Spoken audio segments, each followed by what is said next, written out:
जय माता रानी। दोस्तों, माता रानी आप पर कृपा बना के रखे। फ्रेंड्स, जब हम मंदिर आते हैं तो मंदिर में हम किस तरह से पूजा भगवान की करते हैं। 9 दिन के नवरात्रों में मंदिर जब जाएंगे, कल से मंदिर का पूजा शुरू हो जाता है। 6 दिन पर यहाँ मंदिरों में पूजा शुरू होने वाला है। तो सबसे पहले जैसे हम मंदिर आते हैं तो माता दुर्गा के साथ में महासरस्वती का भी होता है मूर्ति, गणेश जी का भी होता है, महालक्ष्मी जी का भी मूर्ति होता है। जो महालक्ष्मी धन के देवी हैं, इनकी सवारी उल्लू है और जिनका कृपा इन पर होता है वो रंग भी राजा बन जाता है। तो महालक्ष्मी का भी पूजा किया जाता है महादुर्गा के साथ में। 9 दिन के नवरात्रा में हम महादुर्गा, महालक्ष्मी, महासरस्वती की भी पूजा बहुत अच्छा से मंदिरों में करते हैं। माता दुर्गा के साथ में यहाँ पर महिषासुर होता है, उसका भी हम पूजा करते हैं। गणेश जी का भी पूजा किया जाता है। सिंह है, सिंह का भी पूजा किया जाता है मंदिरों में। इसके साथ ही कार्तिक जी हैं, कार्तिक जी भी होते हैं, उनका भी हम पूजा मंदिरों में करते हैं। फ्रेंड्स, यहाँ ब्रह्मा विष्णु महेश का भी एक जगह कलश होता है, उसका पूजा किया जाता है। 9 दिन के नवरात्रा में अलग अलग जगहों पे अलग अलग तरीक़ा से पूजा करने का विधान है सभी का। जैसे कहीं पे होता है कि अष्टमी के माता के आँख खुलता है तो वहाँ पूजा शुरू होता है। यहाँ के मंदिरों में कल से 6 पूजा है। आज 5 पूजा हो गया है, तो 5 पूजा में नहीं, कल से 6 पूजा से ही मंदिरों में पूजा होना शुरू होता है। जैसे कहीं कहीं पर होता है अष्टमी के दिन होता है कि 8 पूजा जैसे होता है तो माता के आँख खुलता है, वहाँ से आदमी हम लोग खोइछा भरते हैं माता को। सबसे पहले हम लोग माता से आशीर्वाद लेते हैं। यहाँ मंदिरों में कार्तिक जी आप देख रहे हैं, कार्तिक जी का भी पूजा बहुत मन से करिए। यहाँ मंदिरों में जो भगवान का होता है, सभी भगवान को अच्छे से पूजा किया जाता है, भक्ति भाव से किया जाता है, उनसे आशीर्वाद लिया जाता है।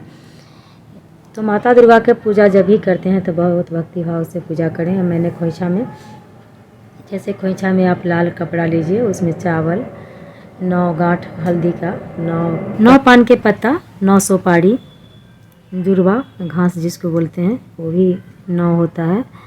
उसके बाद माता के पसंद का मिठाई रखें, फल रखें, कुछ पैसे भी उसमें रखें। उसके बाद श्रृंगार के सामान में आप चूड़ी, बिंदी, सिंदूर जितना होता है, मेहंदी रखें। माता को पैर रंगने वाला महावर जिसको बोलते हैं, नेल पेंट, सब चीज़ रबड़ जैसे होता है, नाक कंघी जितना होता है सब चीज़ उसमें आप बढ़िया से श्रृंगार का सब कुछ सामान डाल करके रख करके माता के श्रद्धा भक्ति भाव से मंदिर में खोइछा भरें। हम लोग जो कलश बैठाए हैं वो लोग 9 दिन का जो नवरात्रा व्रत कर रहे हैं, कलश जो बैठाए हुए हैं घर में 9 दिन का माता का उपासना जो कर रहे हैं, उनके लिए है कि घर में अष्टमी में माता को खोइछा भरें। 9वीं में हवन करने के बाद ही मंदिर में जाके आपको खोइछा भरना चाहिए। जो व्रत नहीं कर रहे हैं घर में, उनको कल से या अष्टमी में कभी भी जाके खोइछा मंदिर में जाके पूजा करना चाहिए, भरना चाहिए। लेकिन जो घर में 9 दिन का व्रत रखे हैं उनके लिए हवन के बाद ही आपको मंदिर में जाके खोइछा भरना चाहिए। कन्याकुमारी आप कभी भी हर दिन खिलाइए, सप्तमी में भी खिला सकते हैं, अष्टमी में भी खिला सकते हैं, या मंदिर से लौट कर के 9वीं में हवन करने के बाद भी आप कन्याकुमारी को जमा सकते हैं। लेकिन जब तक कन्याकुमारी को आप नहीं जमाते हैं तब तक पूर्ण फल की प्राप्ति आपको नहीं होता है।